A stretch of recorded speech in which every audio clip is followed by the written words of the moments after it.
175 hectares de terrain, un système de rails, une rampe, une sélection.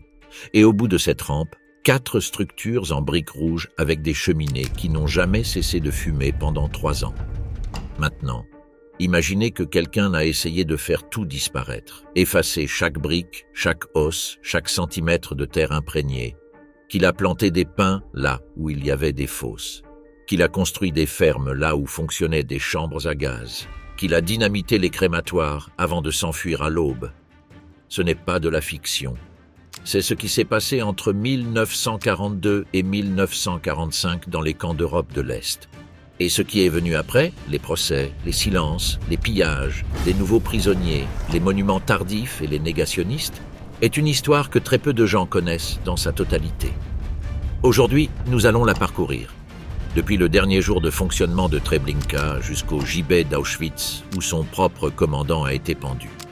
Depuis les camps que les soviétiques ont réutilisés pour leurs propres prisonniers jusqu'aux mémoriaux qui ont mis des décennies à être construits. Depuis les manuscrits enterrés sous la terre de l'extermination jusqu'aux témoignages qui ont changé l'histoire du droit international. C'est ce qui est arrivé aux chambres à gaz et aux camps d'extermination après la Seconde Guerre mondiale. Treblinka n'avait ni usine d'armement ni hôpital. Il n'y avait pas de sélection médicale sur le quai. C'était un centre d'annihilation immédiate. Des transports qui arrivaient, presque aucun homme, femme ou enfant ne sortait vivant. Et pourtant, au printemps 1942, alors que la machinerie de l'extermination opérait à pleine capacité dans les 3 camps de l'opération Reinhard, Belzec, Sobibor et Treblinka, quelqu'un à Berlin commença à poser une question différente. Que se passera-t-il quand la guerre se terminera? Que resterait-il de tout cela? La réponse prit la forme d'un ordre verbal, sans papier, sans registre. Heinrich Himmler décida au printemps 1942 que les corps de toutes les victimes assassinées dans les territoires orientaux devaient être exhumés et crémés. Sans trace, sans fausse, sans preuve. C'était la même logique que celle qui avait guidé l'extermination, systématique, méthodique, industrielle, et elle s'appliquerait désormais à sa propre dissimulation. L'homme chargé de concevoir la méthode fut le SS Standartenführer, Paul Blobel, ancien commandant de l'Einsatzkommando 4A, l'unité qui avait mené à bien le massacre de Babi Yar à Kiev en septembre 1941, où en 2 jours plus de 33 700 personnes furent assassinées. Heydrich, chef de l'Office central de la sécurité du Reich, rencontra Blobel à Varsovie en mars 1942 pour lui confier la mission. Mais Heydrich mourut en juin 1942 des blessures d'un attentat à Prague et la tâche resta en suspens pendant des semaines. Ce fut le SS Gruppenführer Heinrich Müller, chef de la Gestapo, qui formalisa la nomination de Blobel au cours de ce même mois. L'opération reçut le nom de code de Sonderaktion 1005. Il n'existerait aucune correspondance écrite à son sujet. Blobel commença ses expériences à Chelmno, le premier camp d'extermination qui était entré en fonction à la fin de 1941.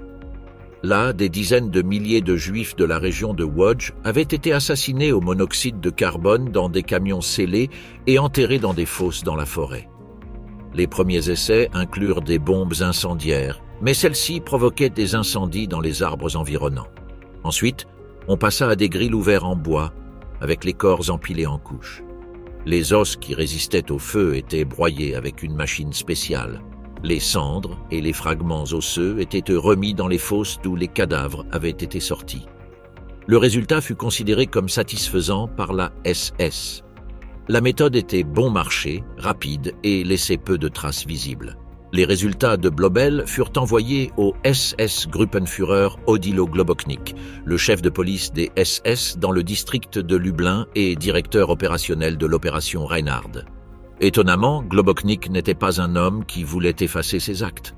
En août 1942, lorsque des visiteurs des SS lui demandèrent s'il ne serait pas préférable de crémer les cadavres au lieu de les enterrer, il répondit par une phrase qui est restée gravée dans l'histoire. Il affirma qu'au lieu de détruire les fosses, il faudrait y laisser des plaques de bronze disant que c'était eux qui avaient eu le courage de mener à bien une telle tâche. Ce n'était pas un homme qui regardait par-dessus son épaule. Cependant, la réalité de l'été 1942 allait l'obliger à changer de position, bien que ce ne soit pas pour des raisons idéologiques. À Sobibor, pendant les mois de chaleur, les fosses collectives avaient commencé à gonfler.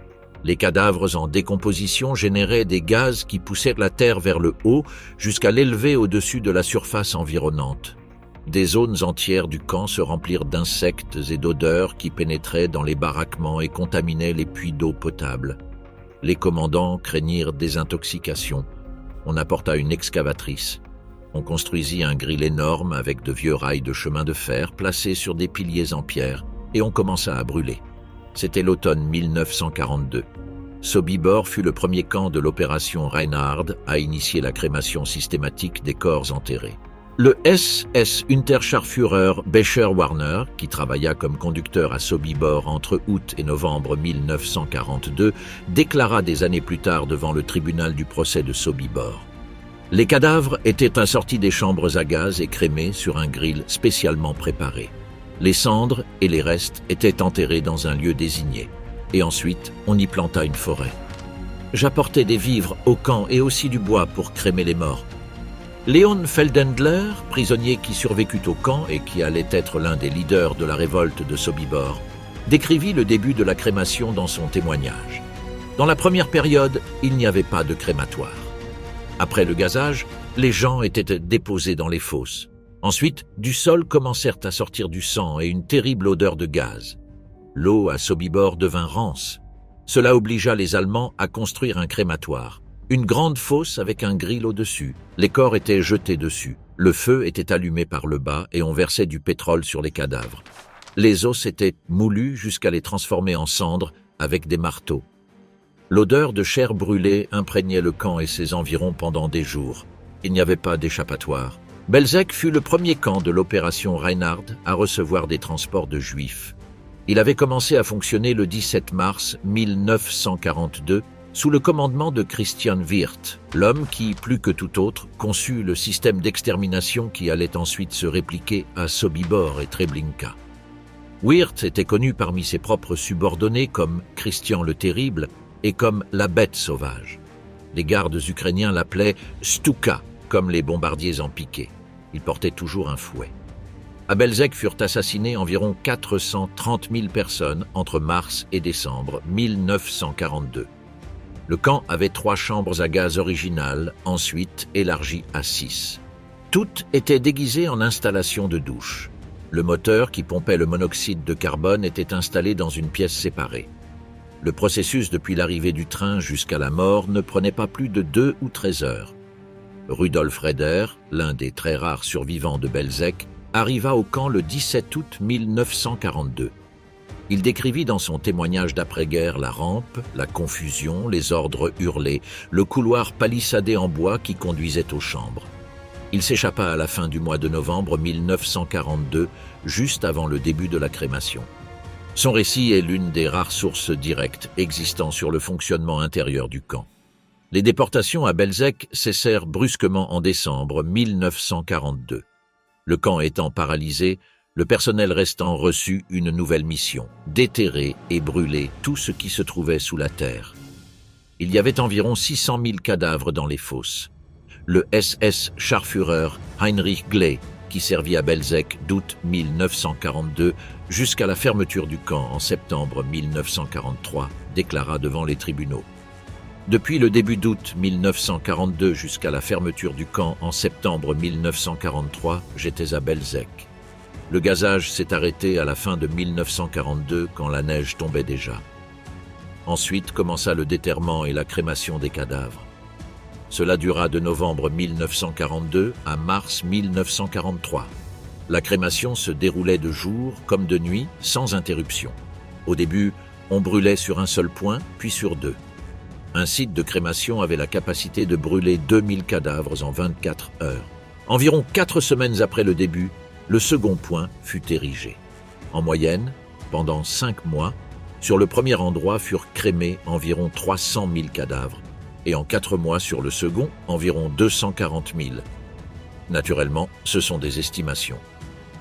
Un comité officiel polonais qui enquêtait sur les crimes allemands dans la région de Lublin documenta dans son rapport conclusif Depuis décembre 1942, les transports de Juifs vers le camp de Belzec s'arrêtèrent. Les Allemands commencèrent à effacer systématiquement les traces de leurs crimes. Ils commencèrent à retirer avec des grues spéciales les cadavres des assassinés, à verser des matières hautement inflammables dessus et à les crémer en grands tas. Ensuite, la procédure fut améliorée. On construisit un gril de rails de chemin de fer. Les cadavres étaient placés en couches, alternées avec des couches de bois. Les cendres étaient tamisées pour séparer les objets de valeur qui auraient pu rester avec les cadavres. Par la suite, les cendres étaient enterrées. Maria Damiel, une femme polonaise qui vivait dans le village de Belzec, fut témoin des processus de crémation et déclara « Nous pouvions voir une machine qui sortait les cadavres des fosses et les jetait au feu. Il y avait plusieurs feux brûlant simultanément. À cette époque, une odeur épouvantable dominait toute la zone, une odeur d'os et de corps humains brûlés. À partir du moment où ils commencèrent à brûler les cadavres, l'odeur venait de toutes les directions du camp. Quand les Allemands achevèrent la crémation des cadavres, ils démontèrent le camp.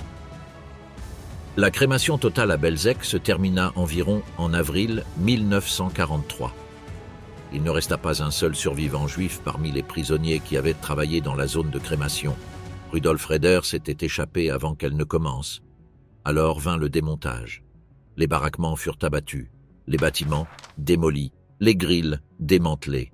Et la SS décida que la terre elle-même devait changer d'apparence. On fit venir un groupe de 12 Ukrainiens depuis Treblinka, sous le commandement de l'Unterscharführer Karl Schiffer, pour construire une ferme. Un autre groupe arriva depuis Sobibor pour réaliser des travaux de reforestation. La zone de ce qui avait été le camp d'extermination de Belzec, où 430 000 personnes avaient été assassinées en moins de 9 mois, fut semée de petits pins. On construisit une petite maison de campagne. Un ancien garde ukrainien du camp s'y installa avec sa famille. Globoxnik informa Himmler de cette mesure par une note qui expliquait le raisonnement. Pour des raisons de surveillance, dans chaque camp, une petite ferme occupée par un garde avait été créée. Il faudrait le payer régulièrement pour qu'il puisse l'entretenir. Belzec avait cessé d'exister. À sa place, il y avait une jeune forêt et une ferme avec des poules et peut-être un chien. À Treblinka, le problème était d'une échelle différente. Environ 900 000 personnes avaient été assassinées là entre juillet 1942 et août 1943. Pas 600 000, pas 250 000. Près d'1 million d'êtres humains dans un camp dont les dimensions totales ne dépassaient pas 600 mètres sur 400. Et quand Himmler visita le camp à la fin de février ou au début de mars 1943, il se trouva face à quelque chose qui le perturba profondément. Les 700 000 corps enterrés jusqu'à ce moment n'avaient toujours pas été crémés. La visite de Himmler dans les camps de l'opération Reinhard au cours de cette période fut le signal définitif. Le Reichsführer SS, comme le documente l'historien Yitzhak Arad dans son étude sur les camps d'extermination, était extrêmement sensible concernant l'effacement des crimes commis par l'Allemagne nazie. Le fait que la crémation commençât immédiatement après su visite rend plus que probable qu'il ordonna personnellement le début des opérations. On construisit une installation de crémation dans la zone d'extermination du camp. La structure consistait en un gril de 5 ou 6 rails de chemin de fer appuyés sur 3 rangées de piliers en béton de 70 cm de hauteur. L'installation mesurait 30 mètres de large. Les corps étaient extraits des fosses avec une excavatrice. Le contremaître du camp, Franz Stangl, décrivit le processus dans son témoignage postérieur. Cela devait être au début de 1943. Alors, on apporta des excavatrices. Avec ces excavatrices, les cadavres étaient retirés des énormes tranchées qui avaient été utilisées jusqu'alors pour les enterrer. Les vieux cadavres étaient brûlés sur les grilles en même temps que les nouveaux corps des derniers arrivés au camp. Le SS Oberscharführer Heinrich Matthes, commandant de la zone d'extermination à Treblinka, déclara devant les tribunaux qu'à ce moment-là arriva un SS Oberscharführer ou Hauptscharführer nommé Herbert Floss, qui assuma la charge des arrangements pour la crémation. La crémation se déroulait de telle façon que les rails de chemin de fer et les blocs de béton étaient placés ensemble. Les cadavres étaient empilés sur ces rails. On mettait des broussailles sous les rails. Le bois était arrosé de pétrole. De cette façon, non seulement les cadavres accumulés récemment étaient crémés, mais aussi ceux sortis des fosses. Ce Floss était précisément l'expert envoyé depuis les autres camps de l'opération Reinhard, et le Standartenführer ayant de l'expérience dans la brûlure de cadavres, que l'inspecteur Wirth mentionna à Stangl, n'était autre que Paul Blobel lui-même, le commandant du commando 1005. Le processus à Treblinka fut le plus intense de tous. L'excavatrice retirait 6 ou 8 cadavres à chaque pelletée et les déposait sur le bord de la fossa. Des équipes spéciales de prisonniers transféraient les corps sur des civières jusqu'au grill, où une autre équipe les empilait en couches jusqu'à atteindre 2 mètres de hauteur. Entre 2000 et 2500 corps, parfois jusqu'à 3000, étaient placés sur le grill. Ensuite, on allumait le bois sec en dessous et les flammes atteignaient jusqu'à 10 mètres de hauteur. Les rails brillaient au rouge vif. Depuis le camp extérieur, à 3 km, dans le camp de travail pénal Treblinka 1, les prisonniers pouvaient voir le ciel teinté de rouge la nuit. Jekiel Reichmann, membre du groupe de brûlure, le Feuerkolonne, écrivit dans son témoignage « L'expert en brûlure de corps de la SS nous ordonnait de mettre les femmes, en particulier les grosses, sur la première couche sur le grill, face contre terre. La deuxième couche pouvait consister en tout ce qui était à portée, hommes, femmes ou enfants, et ainsi de suite, couche sur couche. Ensuite, l'expert nous ordonnait de placer des branches sèches sous le grill et de les allumer. En quelques minutes, le feu prenait une telle intensité qu'il était difficile de s'approcher du crématoire à moins de 50 mètres. Le travail était extrêmement difficile. La puanteur était épouvantable. Les exsudats liquides des cadavres éclaboussaient les prisonniers travailleurs de tous côtés. L'homme de la SS qui opérait l'excavatrice jetait fréquemment les cadavres directement sur les prisonniers travaillant à proximité, les blessant gravement. Jacob Wiernik, qui était dans la zone d'extermination et survécut à la révolte d'août 1943, décrivit le feu la nuit. C'était un véritable enfer. De loin, cela ressemblait à une éruption volcanique qui bouillonnait à travers la surface de la terre et propageait des flammes et de la lave. Tout autour était pris dans le bruit et le tumulte. La nuit, la fumée, le feu et la chaleur étaient insupportables. Quand les flammes s'éteignaient, il ne restait que des squelettes ou des os dispersés sur les grilles et des tas de cendres en dessous.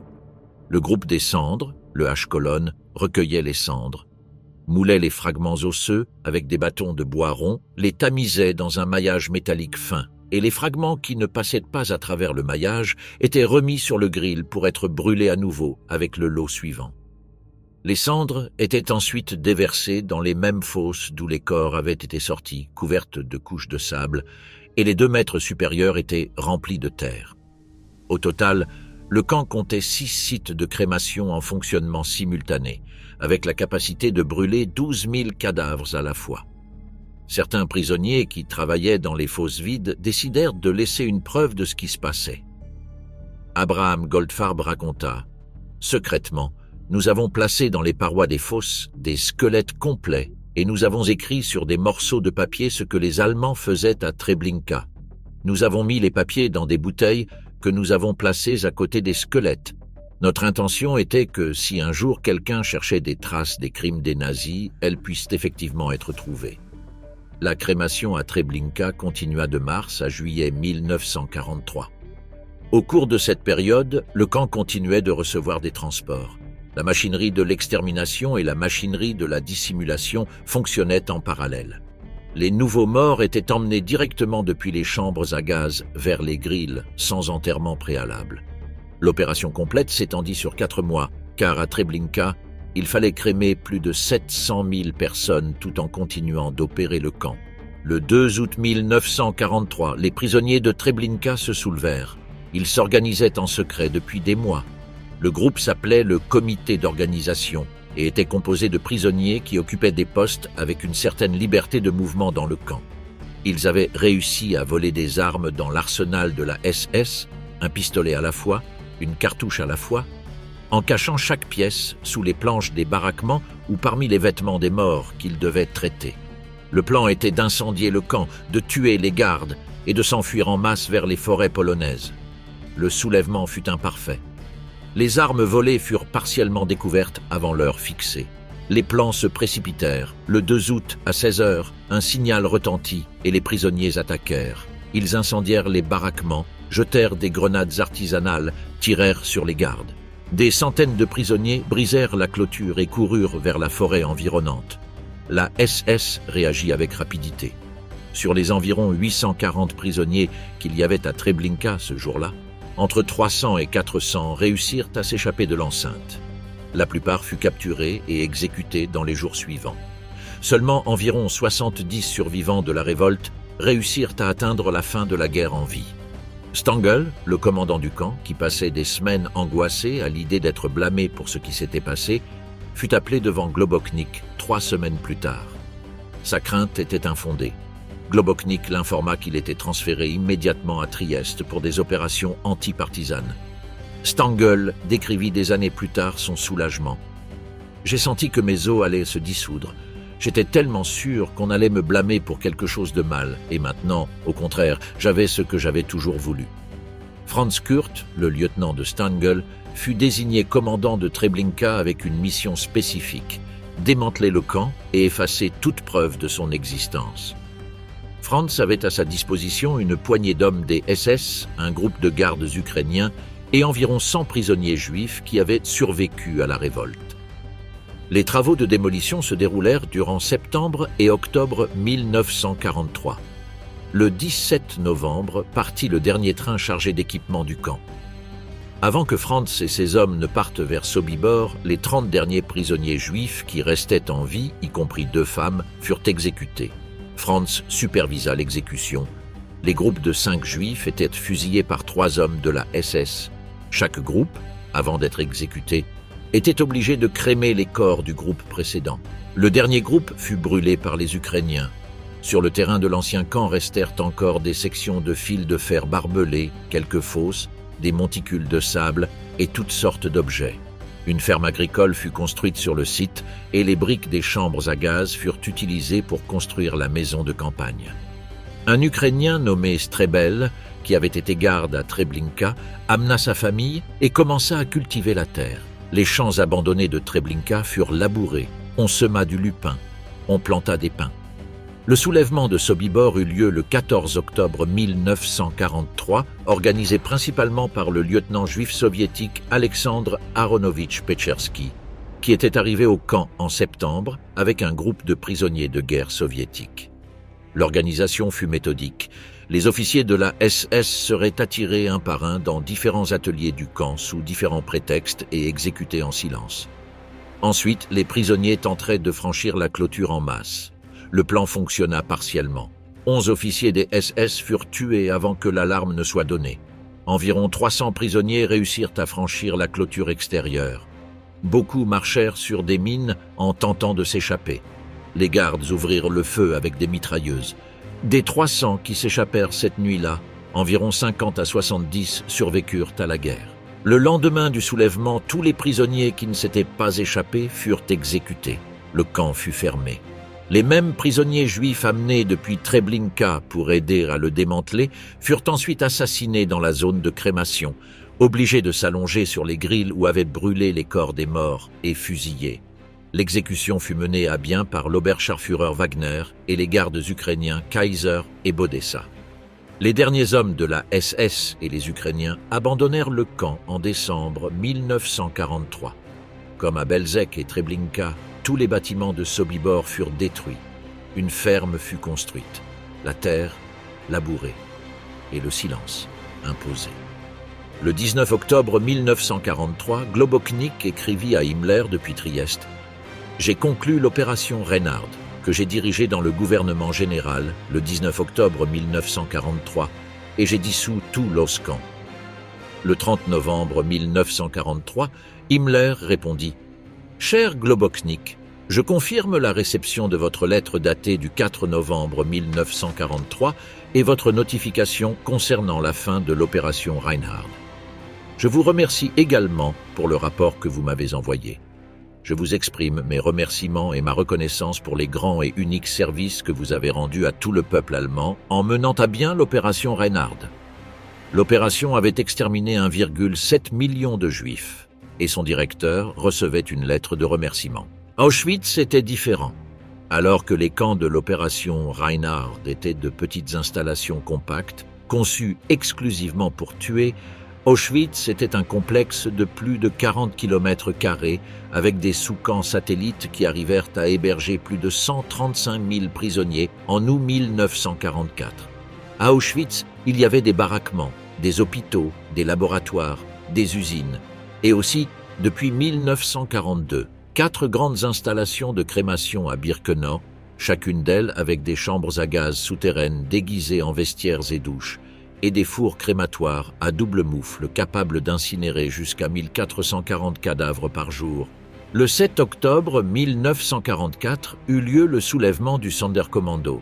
C'était un radieux samedi automnal quand arriva dans la cour attenante au crématoire 4 d'Auschwitz-Birkenau, un petit groupe d'hommes de la SS pour ordonner que se forme le commando spécial, les environ 660 prisonniers juifs obligés d'opérer les propres installations d'extermination.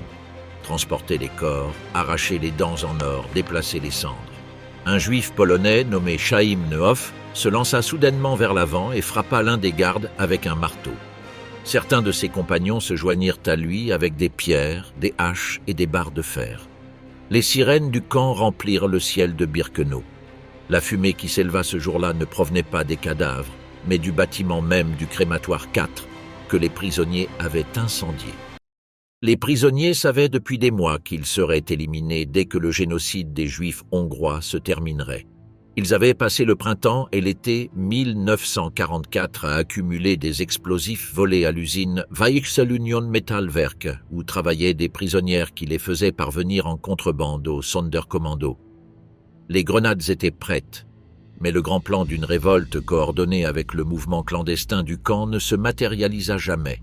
La majorité des prisonniers communs considéraient que tout affrontement ouvert avec la SS était suicidaire. Le Sonderkommando agit seul, avec le courage de ceux qui savent que de toute façon ils vont mourir. Le soulèvement fut écrasé en quelques heures. Plus de 250 membres du Sonderkommando moururent ce jour-là. Ceux qui réussirent à s'échapper furent capturés. Des semaines plus tard, la SS exécuta les survivants, y compris les 4 femmes qui avaient fait passer les explosifs en contrebande.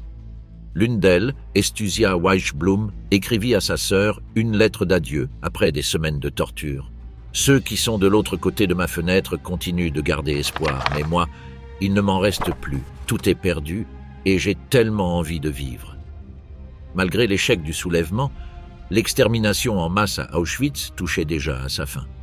La dernière sélection massive de Juifs se réalisa le 30 octobre 1944, quand arriva un train de Theresienstadt avec 2038 personnes de tous âges. Parmi elles, 1689 furent exécutées immédiatement dans les chambres à gaz. Ce fut probablement la dernière exécution en masse que connurent ces installations. À partir de novembre 1944, les autorités de la SS commencèrent le démontage des fours et des chambres à gaz. Les équipements techniques furent transférés, y compris la machinerie de rayon X utilisée dans des expériences de stérilisation. Les matériaux de construction furent envoyés dans d'autres lieux. Les 30 baraquements de l'entrepôt connu sous le nom de Canada II, la section gigantesque où étaient gardées les propriétés confisquées aux victimes, furent incendiés. Les ruines brûlaient encore quand arrivèrent les soldats de l'Armée rouge. Le crématoire 5, le dernier qui avait été opérationnel, fut dynamité peu avant la libération. Le crématoire 4 ne fonctionnait plus depuis mai 1943 et il allait être également le seul que les soviétiques trouvèrent dans un certain état de conservation, car ce furent les propres prisonniers rebelles du Sonderkommando qui l'incendièrent durant le soulèvement d'octobre. Le 27 de janvier 1945, à 3 heures de l'après-midi, les troupes soviétiques arrivèrent au camp principal de Birkenau. Elles trouvèrent 7500 prisonniers en vie, pour la plupart malades et affaiblis, abandonnés durant l'évacuation définitive. Dans les entrepôts qui n'avaient pas été détruits, elles trouvèrent des preuves suffisantes pour condamner les coupables. 368 280 costumes d'hommes, 836 255 manteaux et robes de femmes, 5 525 paires de chaussures de femmes. Dans la tannerie, 7 tonnes de cheveux humains. À peine 4 jours avant, le 23 janvier, avait commencé la marche de la mort des prisonniers survivants vers l'ouest. Un total de 60 000 personnes furent forcées de marcher en plein hiver polonais, avec des températures de 20 degrés sous zéro. Des dizaines de milliers moururent en chemin. L'image des camps de concentration libérés, avec leurs structures intactes et leurs clôtures de fils de fer barbelés, généra chez les Alliés une tentation logique et une solution pratique, les réutiliser. L'Europe de 1945 était saturée de millions de personnes sans abri. Les camps d'internement avaient besoin d'exister. Les prisonniers de guerre allemands avaient besoin d'être logés. Et les fonctionnaires nazis qui attendaient d'être jugés avaient également besoin de surveillance. La solution fut évidente, bien que des décennies plus tard, elle s'avérerait profondément inconfortable. À l'exception des camps d'extermination en Pologne, qui avaient déjà été fermés et détruits par les Allemands eux-mêmes, tous los plus infâmes camps de concentration furent remis en service par les Alliés. Auschwitz-Birkenau, Sachsenhausen et Buchenwald furent utilisés par les Soviétiques. Dachau fut utilisé par les Américains. Bergen-Belsen fut pris par les Britanniques. Le camp d'Ebensee, dans le Salzkammergut autrichien, fut utilisé par les Américains pour loger 44 000 hommes de la SS capturés. Comme le souligne l'historien Giles MacDonough dans son étude sur l'après-guerre allemande, la décision a une logique du point de vue opérationnel, bien qu'aujourd'hui elle soit difficile à soutenir moralement. Auschwitz fut partiellement réutilisé. Les prisonniers allemands, civils silésiens et éventuellement polonais accusés de collaborationnisme furent internés dans certaines des sections du camp qui étaient encore debout. Les ruines de Birkenau restèrent exposées aux éléments et au pillage. Dans le cas de Sachsenhausen, le camp fut pris par les soviétiques et intégré au réseau de ce qu'on appela les Speziallager, les camps spéciaux du NK-5D, qui opérèrent dans la zone d'occupation soviétique entre 1945 et 1950. À Sachsenhausen fonctionna le Speziallager numéro 7, qui logea principalement des nazis capturés, mais aussi des personnes détenues dans des processus de dénazification parfois arbitraires. Les conditions étaient brutales: faim, maladie, surpeuplement. On estime que dans les 10 camps spéciaux soviétiques en Allemagne, moururent environ 43 000 des environ 154 000 internés, surtout de faim et de maladies comme la tuberculose et la dysenterie. Buchenwald, le camp sur la colline de Lettersberg au-dessus de Weimar qui avait hébergé des personnalités comme le jeune Elie Wiesel, se transforma en Speziallager numéro 2 sous contrôle soviétique. Les nouveaux prisonniers ne savaient rien de ce qui s'était passé là auparavant. Pour eux, les baraquements étaient simplement des baraquements. Bergen-Belsen, en revanche, fut le théâtre d'une décision différente. Les Britanniques sortirent tous les survivants du camp principal en 4 semaines, baraque par baraque, avant de brûler les baraquements vides. La dernière cabane fut incendiée lors d'une cérémonie célébrée le 21 mai 1945, durant laquelle soldats et anciens détenus contemplèrent comment les flammes dévoraient la construction en bois avec le portrait de Hitler qui pendait de l'une de ses parois. Ce fut un geste délibérément symbolique. Les Britanniques n'avaient pas l'intention de réutiliser Bergen-Belsen. À Dachau, le premier camp de concentration établi par les nazis en mars 1933, les Américains convinrent de maintenir les survivants pendant qu'ils organisaient leur rapatriement. Le 29 avril 1945, quand les troupes de la 45e division d'infanterie libérèrent le camp, elles trouvèrent dans un train abandonné sur une voie de garage plus de 2000 cadavres.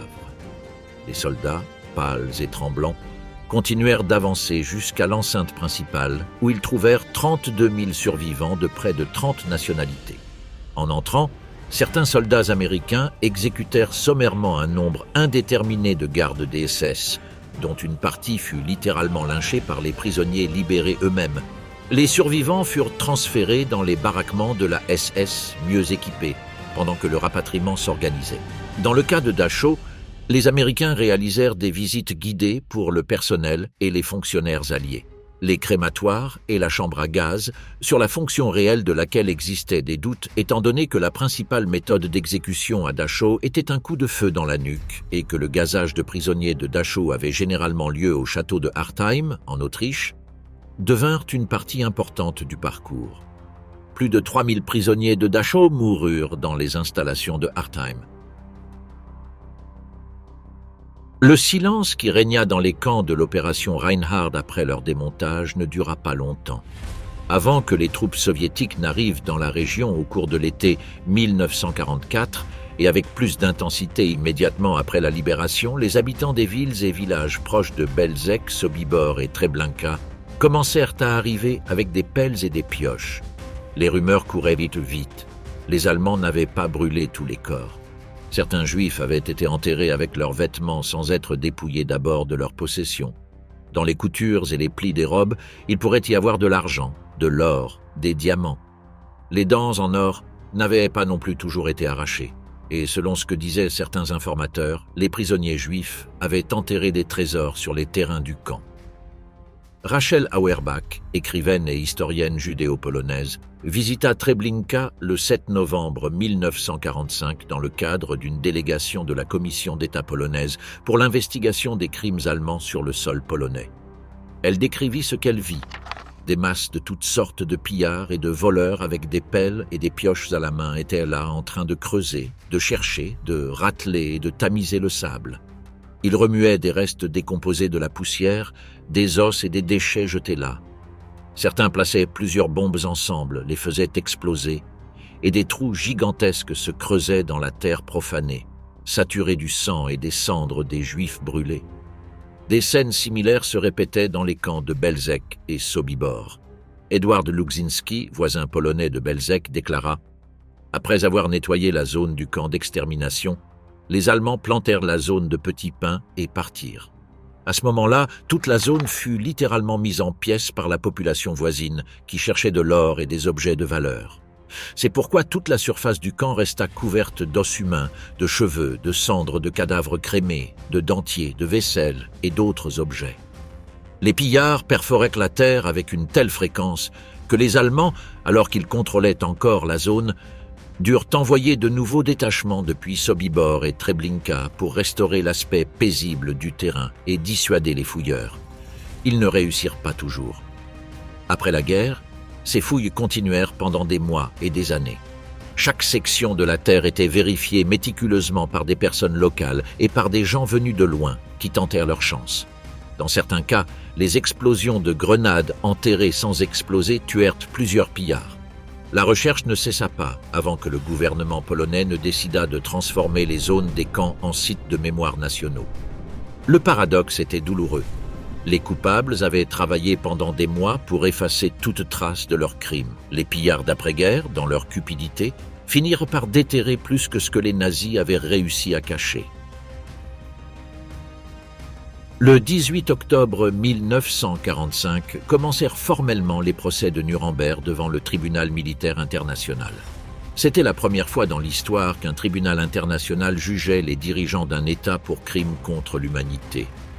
Les camps de concentration et les camps d'extermination n'étaient pas le seul sujet en discussion, mais ils furent un élément central dans le processus.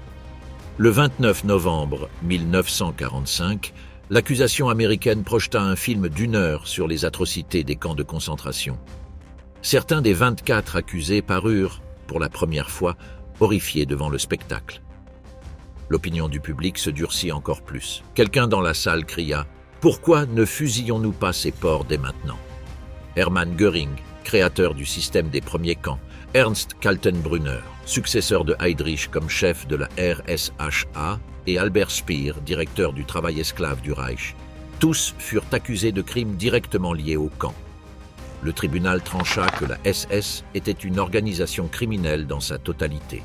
Mais les procès de Nuremberg ne furent pas les seuls, ni même les plus importants pour les auteurs directs des camps.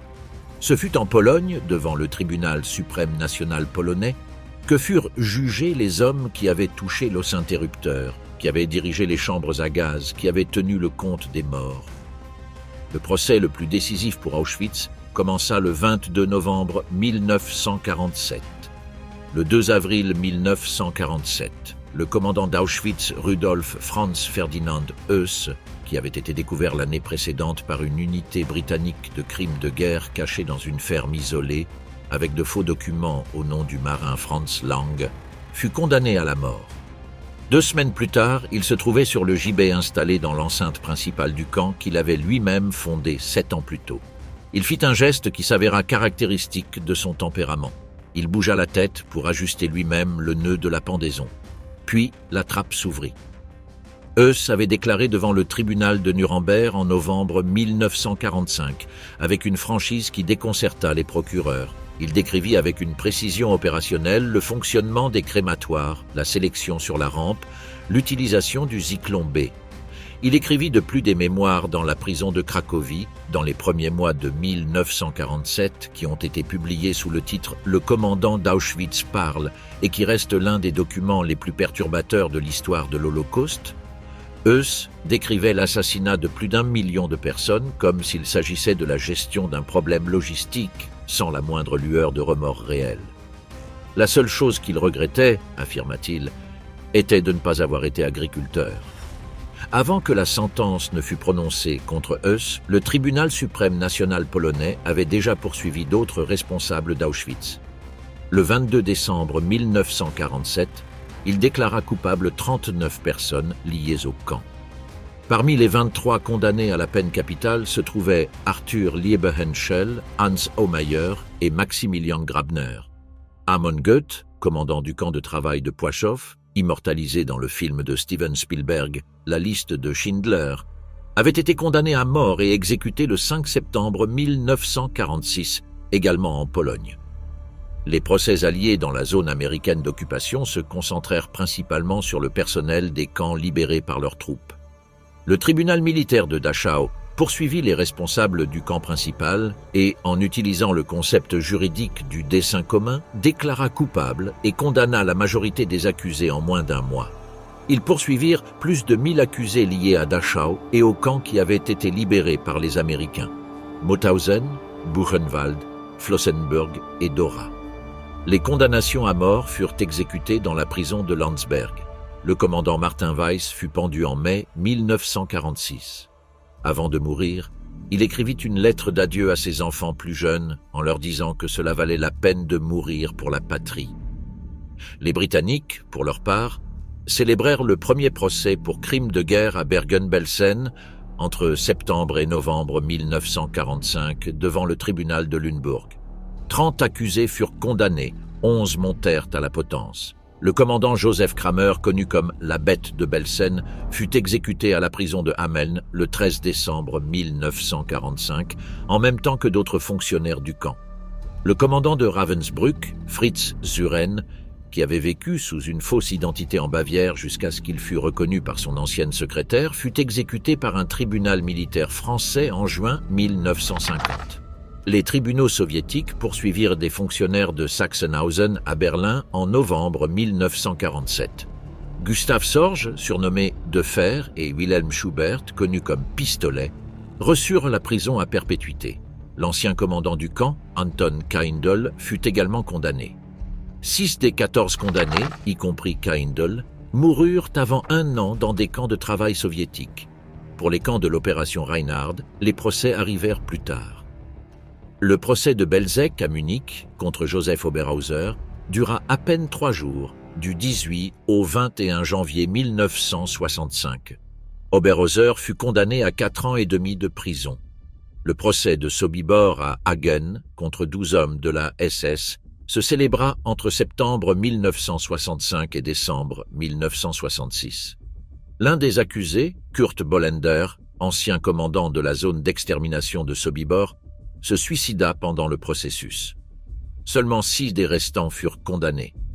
Karl Frenzel reçut la prison à perpétuité. Le procès de Treblinka à Düsseldorf, entre octobre 1964 et août 1965, poursuivit 10 hommes des SS Kurt Franz, le dernier commandant de Treblinka, qui avait supervisé le démontage du camp, et l'exécution des derniers prisonniers, fut condamné à la prison à perpétuité.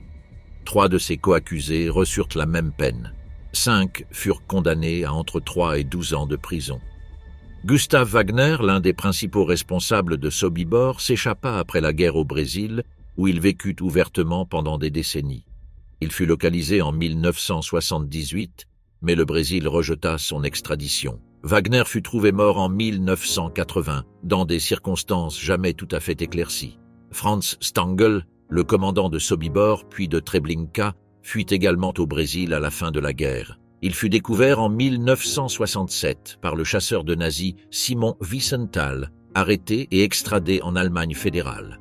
Il fut jugé à Düsseldorf en 1970 et condamné à la prison à perpétuité. Il mourut en prison quelques mois après la fin du procès.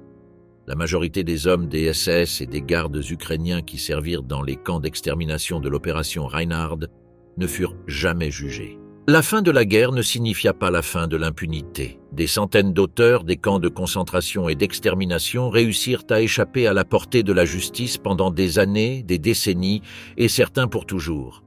Odilo Globocznik, l'homme qui avait dirigé l'opération Reinhard et sous les ordres duquel étaient morts 1,7 million de Juifs, fut capturé par les troupes britanniques en mai 1945 dans un camp de prisonniers de guerre. Il se suicida le 31 mai 1945 en avalant une capsule de cyanure qu'il avait cachée dans sa bouche. Hermann Höfle, l'officier responsable du département principal de l'opération Reinhard, réussit à passer inaperçu pendant des années. Il ne fut arrêté en Autriche qu'en 1961. Le 21 août 1962, alors qu'il était détenu dans une prison de Vienne, il se pendit dans sa cellule. Adolf Eichmann, l'officier de la SS qui avait supervisé la logistique des déportations de Juifs vers Auschwitz et d'autres camps depuis le département juif de la RSHA, s'échappa en Argentine à la fin de la guerre et vécut à Buenos Aires sous le nom de Ricardo Clément. Le Mossad, le service de renseignement israélien, le localisa en 1960 et le captura lors d'une opération clandestine. Il fut transféré en Israël et jugé à Jérusalem en 1961 dans ce qui allait être le procès le plus vu du monde jusqu'à cette date. Il fut condamné à mort et exécuté le 1er juin 1962. Eichmann fut le seul criminel de guerre nazi exécuté par l'État d'Israël. Pendant le procès d'Eichmann, Hannah Arendt, qui couvrit le processus pour le magazine The New Yorker, forgea la formule qui définirait des décennies de débats philosophiques sur le nazisme, la banalité du mal. Eichmann n'était pas un monstre au sens populaire, c'était un bureaucrate qui avait accompli les ordres avec une efficacité méthodique et sans les remettre en question. Joseph Mengele, le médecin d'Auschwitz, qui réalisait des expériences mortelles sur des prisonniers, spécialement sur des jumeaux, s'échappa en Argentine, puis au Paraguay et au Brésil. Il vécut sans être inquiété pendant des décennies, sous l'identité de Wolfgang Gerhardt. Il mourut noyé sur une plage du Brésil en 1979, alors qu'il nageait dans une station balnéaire. Son corps fut identifié par des analyses d'ADN en 1985. Le chasseur de nazis le plus persistant fut Simon Wiesenthal, survivant de plusieurs camps de concentration, y compris Mauthausen, où il arriva dans un état d'inanition critique à la fin de la guerre. 5 jours après la libération, en mai 1945, il offrit ses services à l'officier américain commandant la région, arguant que l'os-crime commis était d'une telle magnitude qu'aucune ressource ne pouvait être épargnée pour capturer les responsables. Wiesenthal consacra sa vie à cette mission jusqu'à sa mort en 2005. Ce fut en grande partie par la persistance de Wiesenthal et d'organismes comme le Centre Simon Wiesenthal que continuèrent les processus judiciaires contre les auteurs des camps des décennies après la guerre. En 2011, le tribunal de Munich condamna John Demjanjuk, un Ukraino-américain identifié comme garde à Sobibor à 5 ans de prison. Demjanjuk, né en 1920, était arrivé au camp comme Trauniki-man, membre des troupes auxiliaires entraînées au camp de Trauniki pour servir dans les camps d'extermination, et fut reconnu par des survivants de Sobibor. Il mourut avant que ses recours en appel ne fussent épuisés. Il avait 91 ans. La SS travailla pendant des mois pour tout détruire. Les documents furent brûlés, les registres incinérés, les chambres à gaz dynamitées, les fermes construites sur les fosses.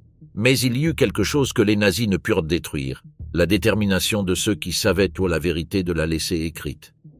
À Auschwitz-Birkenau, les membres du Sonderkommando savèrent qu'ils mourraient probablement avant que n'arrivât la libération. Ils avaient vu leurs compagnons être exécutés méthodiquement quand la SS décidait de réduire le nombre de personnes qui connaissaient les secrets les plus sombres du camp. Alors ils écrivirent. Ils écrivirent en yiddish, en polonais, en grec. Ils écrivirent dans les instants volés entre un quart et un autre. Ils plièrent les papiers, les mirent dans des bocaux en verre, les scellèrent et les enterrèrent dans le terrain du crématoire de Birkenau à plusieurs mètres de profondeur. Salmen Gradowski écrivit à l'automne 1944, peu avant le soulèvement du Sonderkommando. « Nous tous dans le Sonderkommando voulions depuis longtemps en finir avec ce travail si terrible. Nous voulions faire quelque chose de grand. » Il écrivit aussi avec une prose lyrique sur l'enfer qu'il lui avait fallu vivre, sur les transports qui arrivaient, sur les enfants qu'il voyait entrer dans les chambres. Il enterra son manuscrit. Il fut trouvé en septembre 1945 dans un bocal enterré sur les terrains du crématoire d'Auschwitz-Birkenau. Salmen Leventhal, un autre membre du Sonderkommando, enterra son propre manuscrit au même endroit. Il fut trouvé en 1962, partiellement détérioré par l'humidité. Dedans, Leventhal décrivait le fonctionnement du crématoire, les sons qui arrivaient depuis les chambres à gaz, les corps qu'il sortait heure après heure. Son récit se termine de manière abrupte. Leigh Langfuss écrivit aussi et enterra son témoignage.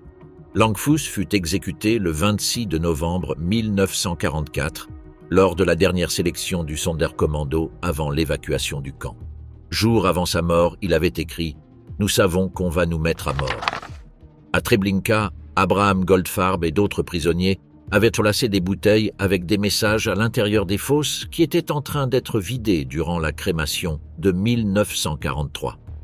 Ils placèrent aussi des squelettes entiers à côté des messages, comme preuve physique de ce qui s'était passé là. Leur espoir était que si un jour quelqu'un cherchait des traces des crimes nazis, elles pussent être trouvées. Chill Rachman, né à Opatov en 1920, fut l'un des très rares survivants de Treblinka. Il arriva au camp en septembre 1942 et survécut parce qu'il fut sélectionné pour travailler comme barbier, coupant les cheveux des femmes avant qu'elles ne fussent conduites aux chambres à gaz. Il s'échappa durant le soulèvement d'août 1943. En 1945, à Montevideo, il écrivit en yiddish son témoignage sur Treblinka. Il ne fut pas publié de son vivant. Le manuscrit, connu sous le nom de « Le dernier juif de Treblinka », est considéré comme le seul récit complet écrit par un survivant de ce camp. Rachman écrivit sur l'odeur qui imprégnait le camp quand s'ouvrit le crématoire, sur les nuits où le ciel était teinté de rouge, sur les corps en flammes qui pouvaient être vus depuis les baraquements, sur le son des os en train d'être moulus. Son texte fut redécouvert et publié en 2009. Rudolf Reder, le seul survivant connu de Belzec qui écrivit un témoignage étendu, fuit du camp à la fin de novembre de 1942, juste avant que ne commençât la crémation. Il publia son récit à Cracovie en 1946. Il décrivit la rampe, le couloir avec les parois en bois, le moteur qui pompait le monoxyde de carbone, les corps amoncelés dans les chambres. Son nom fut pratiquement inconnu pendant des décennies. Ces témoignages et les manuscrits enterrés sous les cendres se transformèrent en la colonne vertébrale des procès de l'après-guerre. Sans eux, beaucoup des processus judiciaires auraient manqué de preuves directes de première main. Sans eux, le négationnisme postérieur aurait eu un terrain beaucoup plus fertile. Les camps d'extermination de l'opération Reinhard existèrent pendant moins de 2 ans. Ils furent construits en bois et en briques bon marché dans la terre sablonneuse de l'est de la Pologne, loin des centres urbains. Et quand se termina la guerre, il ne restait rien d'eux qui fût visible à l'œil nu, ni bâtiments debout, ni installations intactes, ni même de clôture. Seulement de la terre qui sentait différemment, de la terre qui rejetait des os quand il pleuvait avec force, de la terre que l'os paysans locaux continuaient de creuser à la recherche d'objets de valeur des années plus tard. La première initiative pour transformer les sites en lieux de mémoire nationale polonaise tarda à se concrétiser. Le gouvernement communiste polonais, installé avec le soutien soviétique, avait ses propres priorités et sa propre narration de la guerre. Une narration qui mettait l'accent sur les souffrances polonaises en général et qui tarda des décennies à reconnaître pleinement la dimension spécifiquement juive de l'Holocauste. Les premières signalisations sur les sites des camps de Belzec, Sobibor et Treblinka furent modestes. Ce ne fut que dans les années 60 et 70 que commencèrent à s'installer des monuments plus substantiels. Treblinka reçut son monument principal en 1964, 20 ans après la libération. Il consiste en un champ de pierres irrégulières de granit qui évoquent une nécropole, au centre une structure monolithique de granit noir. Il n'y a pas de trace architecturale du camp en lui-même. La terre fut si profondément altérée par le pillage d'après-guerre et par les travaux de la SS que les archéologues contemporains ont dû travailler avec des techniques d'imagerie aérienne et d'analyse des sols pour reconstruire la disposition originale des installations. Belzec tarda encore plus. Le monument définitif sur le site du camp fut inauguré en 2004. Sous la terre qui couvre le mémorial gisent les restes d'environ 430 000 personnes qui ne furent jamais exhumées ni identifiées. L'excavation archéologique du site menée à bien dans les années 90 confirma ce que les témoignages avaient décrit.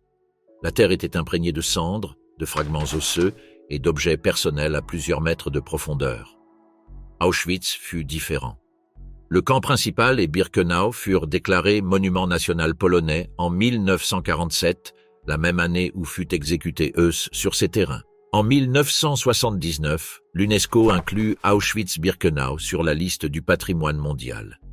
Les ruines des crématoires, dynamitées par les Allemands avant l'arrivée des Soviétiques, demeurent comme elles sont, sans reconstruction, comme témoignage de la destruction délibérée.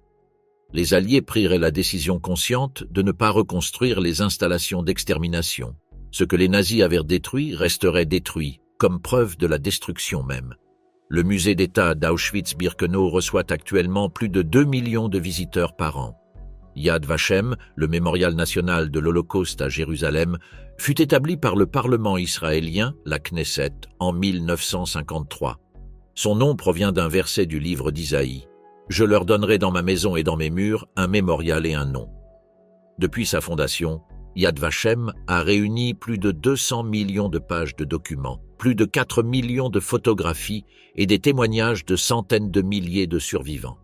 Sa base de données centrale cherche à documenter les noms de chacune des 6 millions de victimes juives de l'Holocauste. À ce jour, environ 4,8 millions ont été identifiés. Pendant que les mémoriaux se construisaient, un courant de pensée différent commençait à gagner du terrain dans les marges de l'Académie occidentale. Le négationnisme historique, qui rejetait l'existence des chambres à gaz ou minimisait le nombre de morts, commença à s'organiser formellement dans les années 70 et 80. Le Français Robert Forisson publia en 1978 un article soutenant que les chambres à gaz n'avaient jamais existé. Le Britannique David Irving, initialement un historien avec une certaine crédibilité académique, dériva progressivement vers des positions négationnistes qui lui valurent en 2000 un procès pour diffamation contre l'historienne Deborah Lipstadt qu'il perdit de manière écrasante, le tribunal de Londres concluant qu'Irving avait distordu délibérément le registre historique. Le négationnisme trouva dans les ruines des camps de l'opération Reinhard un terrain apparemment fertile. Il n'y avait pas d'installation visible, il n'y avait pas de bâtiments intacts, il n'y avait pas de chambres à gaz debout à montrer. Ce que les nazis avaient détruit délibérément, les négationnistes le présentaient comme une absence de preuves. Mais les témoignages des survivants, les manuscrits enterrés, les déclarations des auteurs devant les tribunaux, les documents d'archives et les investigations archéologiques forment dans leur ensemble un corps de preuves qui fait de l'Holocauste le crime le plus documenté de l'histoire. L'historien Nikolaus Waxman, auteur de l'étude la plus compréhensive sur le système des camps de concentration nazis, publiée en 2015, l'a formulé avec précision. Si les historiens tombent dans le silence, une bonne partie de l'histoire des camps restera bientôt aux mains d'excentriques, de dilettantes et de négationnistes. La réponse au négationnisme est l'histoire. Non la polémique, mais l'accumulation rigoureuse de preuves vérifiables. Pour les 7500 prisonniers que les troupes soviétiques trouvèrent à Auschwitz le 27 janvier 1945, la libération ne fut pas la fin de leur souffrance. C'était le commencement d'une autre sorte de vie, une vie marquée par ce qu'ils avaient vu, par ceux qu'ils avaient perdus et par la tâche impossible d'expliquer au monde ce qui s'était passé.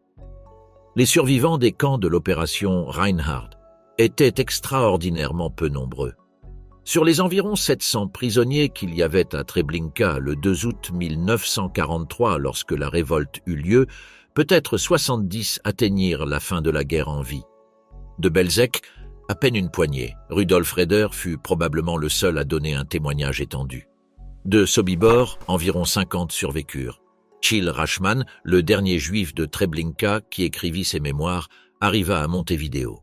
Abraham Goldfarb, qui avait placé des bouteilles avec des messages à l'intérieur des fosses, survécut à la guerre et fut témoin lors des procès de Treblinka à Düsseldorf dans les années 60.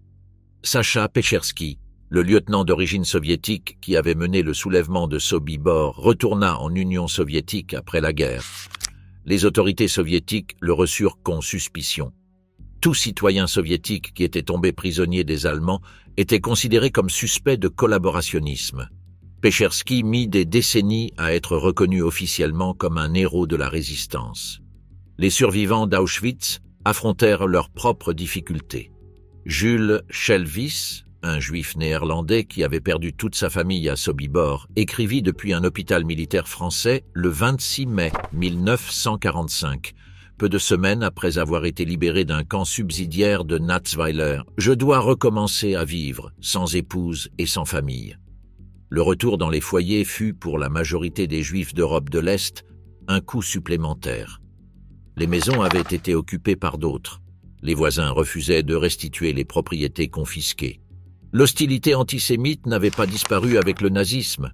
En Pologne, où 3 millions de Juifs avaient été assassinés, des pogroms d'après-guerre se produisirent, dont le plus connu eut lieu à Kielce le 4 juillet 1946, lorsqu'une foule attaqua des survivants de l'Holocauste logés dans un bâtiment, tuant 42 personnes et en blessant 40 autres. Lina Stumachin, survivante de plusieurs camps, revint à pied depuis la Saxe jusqu'à Zakopane, dans le sud de la Pologne, avec les jambes gonflées. Dans son imagination restait gravée l'image de sa maison et elle espérait que les siens reviendraient. Quand elle arriva, là où s'était trouvé son foyer, il y avait un troupeau de chèvres en train de paître. Elle ne trouva aucune trace de son mari ni de sa fille. Elle passa des jours, puis des semaines, à attendre inutilement. Pour les survivants juifs d'Europe de l'Est qui ne pouvaient pas retourner dans leur foyer ou qui ne voulaient pas le faire, l'alternative principale durant les années 1945 à 1948 fut la Palestine puis l'État d'Israël, proclamé le 14 mai 1948. Mais même là-bas, l'intégration fut difficile. Les nouveaux immigrants affrontaient parfois la méfiance de ceux qui les avaient précédés, la pauvreté et l'ombre psychologique de ce qu'ils avaient vécu. Les cicatrices n'étaient pas seulement psychologiques.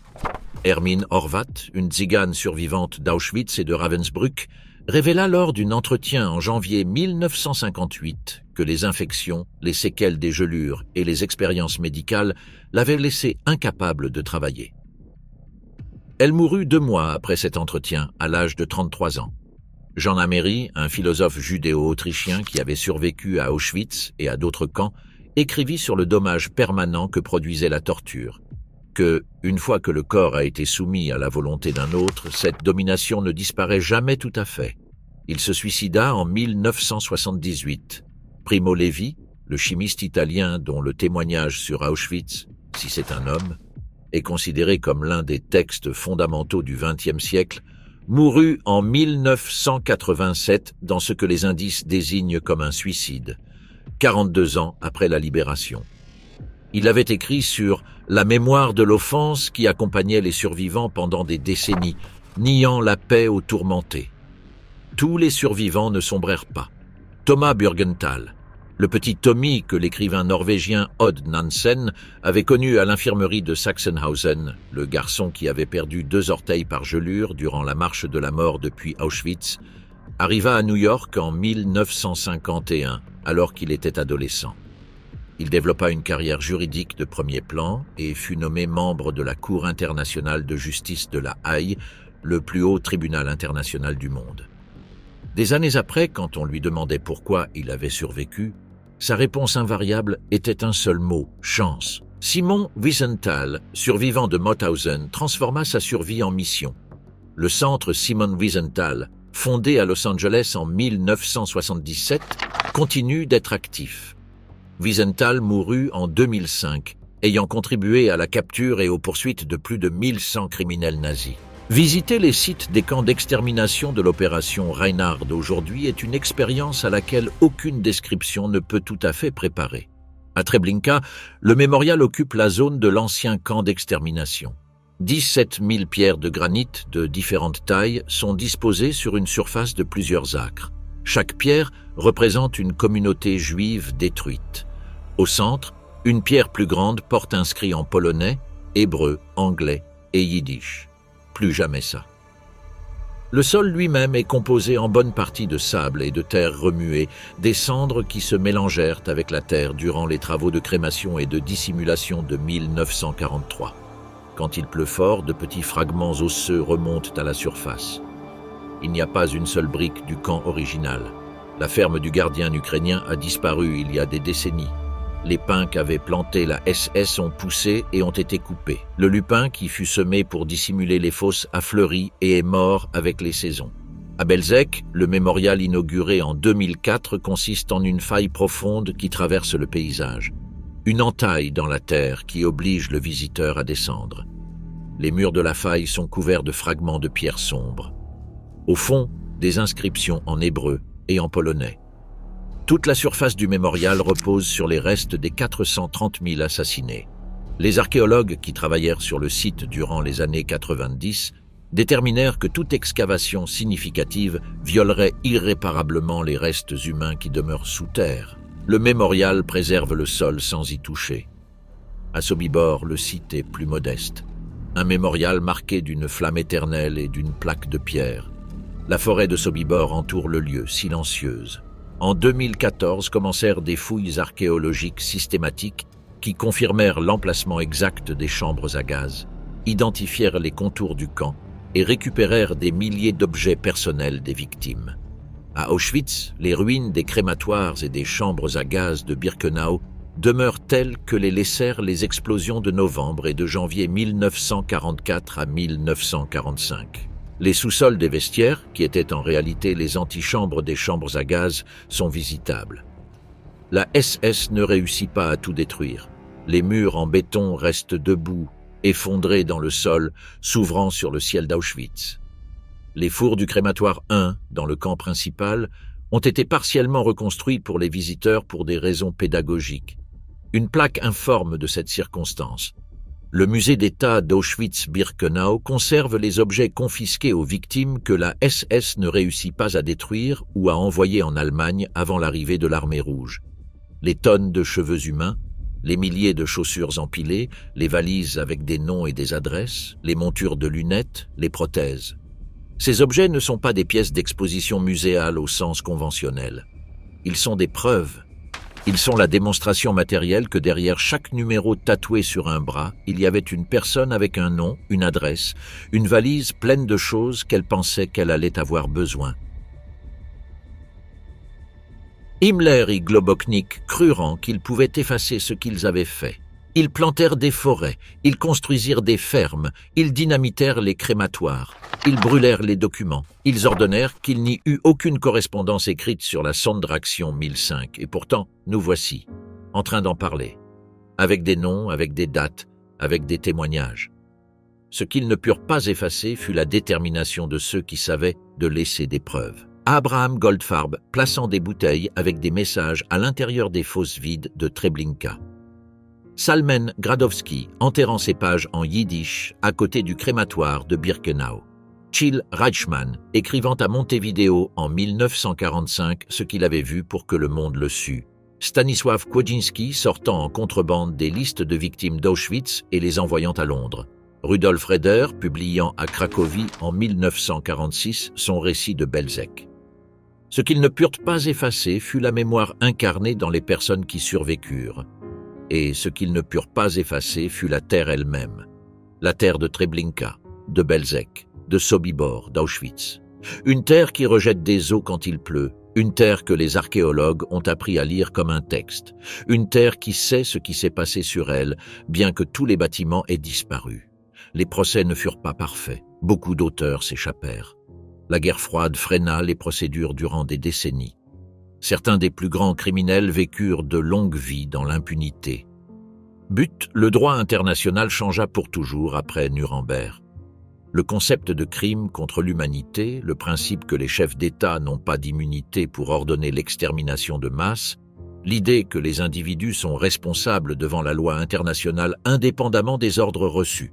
Tout cela surgit directement des procès qui poursuivirent les auteurs des camps. Le crématoire 5 d'Auschwitz fut dynamité des jours avant l'arrivée de l'armée rouge. Aujourd'hui, ses restes sont au même endroit où ils tombèrent, couverts de neige en hiver, entourés de silence toute l'année. Personne ne les a reconstruits. Personne ne l'os déplacera. Ils demeureront là comme ils sont, car la destruction elle-même fait partie de l'histoire qui est racontée. Les nazis les détruisirent parce qu'ils avaient peur de la vérité. Et la vérité survécut de toute façon. Chaque histoire a un dernier témoin. Le dernier juif de Treblinka. Le dernier membre du Sonderkommando qui enterra son manuscrit. Le Macédonian. Le dernier prisonnier de Sobibor qui franchit la clôture en courant vers la forêt en octobre 1943. Quand les derniers témoins mourront, il restera ce qu'ils écrivirent, ce qu'ils décrivirent, ce que la terre conserve et ce que le droit enregistra. Il restera le travail des historiens qui ne permettent pas que la preuve se dilue. Et il restera la question qui ne devrait pas avoir de réponse facile. Comment cela fut possible? Non comme une rhétorique, comme un avertissement.